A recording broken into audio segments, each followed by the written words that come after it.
A familiar sight, I'm sure. I know, I love this game way more than you guys do, but after that Snake Man run, I'm really kinda looking for a breather. And what's more, I'm singing for the Spring Man who lately lost his wife.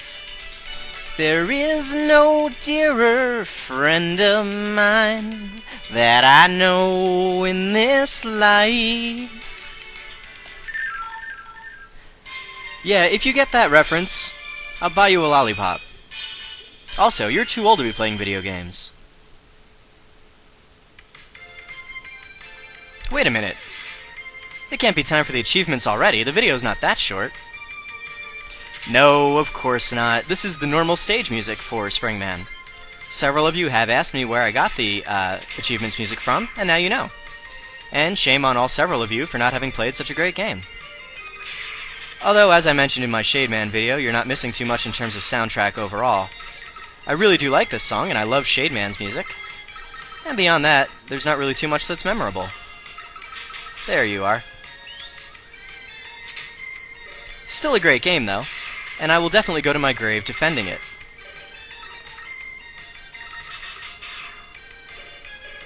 I know a lot of people make fun of Springman. They say he's a pretty crappy idea for a Robot Master. Well, you know what? I'm not going to defend him on those grounds.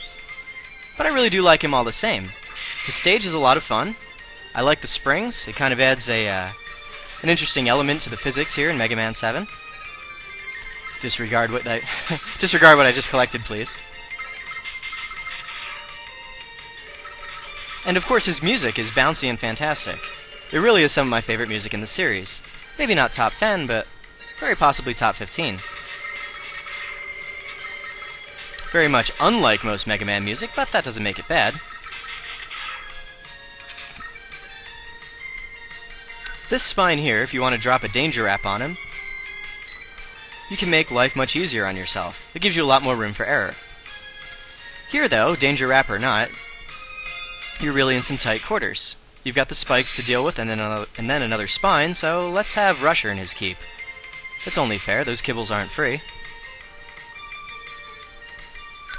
One other thing that I really like about Mega Man 7, or about Springman rather, sorry, I've recorded this a few times and I'm getting garbled, is that he's a very unique Robot Master, in that he's one of only two, I believe, that's based on a toy. The other, of course, being Top Man. At least I think there are only two. You can feel free to correct me in the comments. Some may argue that Magic Man or Clown Man are based on toys, but I don't think so. I think they're just playful. Junk shield abuse in this room is probably a pretty wise thing to do. But again, this is a stage where you can't actually get here under normal circumstances without having the junk shield, so I don't feel like I'm cheating too much. And my god, is this room a pain in the ass without it. Interesting thing about this Sniper Joe is he will not shoot you if you're using the junk shield. I can do this all day, Sniper Joe. Actually, no, I can't. The YouTube limit is 15 minutes. So let's switch over to the Mega Buster and give him a fighting chance. Another interesting thing about that Sniper Joe is he can't hit you, period. His shots go right over your head, and he doesn't seem to account for it. Poor nearsighted guy, his age is showing. This one picked a much better place to attack from. But he's still not too bad. And we're through to Springman, whose weakness is the Slash Claw. I love the Slash Claw. Look how awesome that is. I think it's actually the only close-range special move that I really enjoy using. Springman isn't totally crippled by his weakness, making him a rarity and therefore one of the strongest and toughest Robot Masters in Mega Man 7. That's right, even using his weakness, he'll manage to get an attack off. You hit him, he goes to the center of the screen, then he jumps up to do this, which you have to be pretty quick to avoid. Believe me, you'll see it in the outtakes. But after that, he just cycles through the same old moves again and again. Learn a new trick, Springman. Actually don't, this one's caused me enough trouble. Yeah, I don't think I ever took damage from Springman using his weakness until I started recording. Believe me, I'm very good at Mega Man when I'm not actually rolling a camera. If only you weren't watching, I'd be great.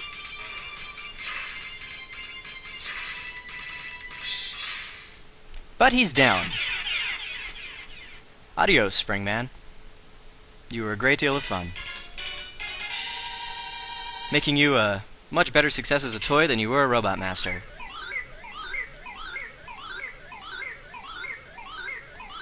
Really? How do you guys out there not like Mega Man 7? It looks fucking great. Seriously.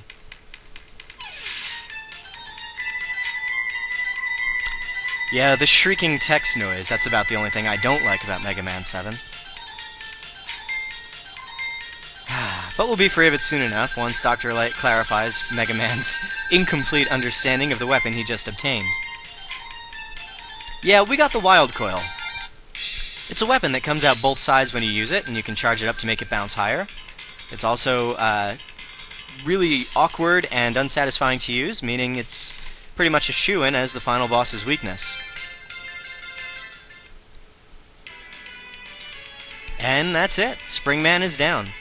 3 Robot Masters from Mega Man 7 out of our hair, and I could probably do at least another one. Maybe only another one. For now, though, enjoy the outtakes. I really hope there wouldn't be any for this. Hoped there wouldn't be any for this. I really get pretty mush-mouthed sometimes when I'm recording, don't I? Oh well. Enjoy the outtakes. I kinda wish I could put that speech in the outtakes.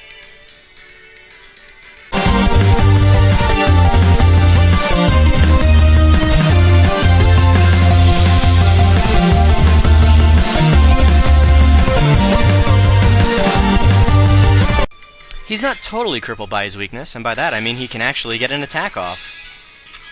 I think that actually makes him one of the tougher Mega Man 7 Robot Masters.